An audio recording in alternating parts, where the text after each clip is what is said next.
Mummy Christmas ആയിട്ട് മമ്മീന്റെ special കലകളി ഒന്നും ഉണ്ടാക്കുന്നില്ലേ? ഉണ്ടാക്കാൻ പോകുന്ന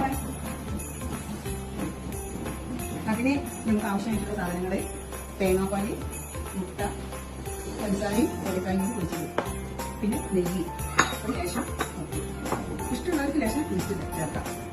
പിന്നെ എന്താ മൈദപ്പൊടി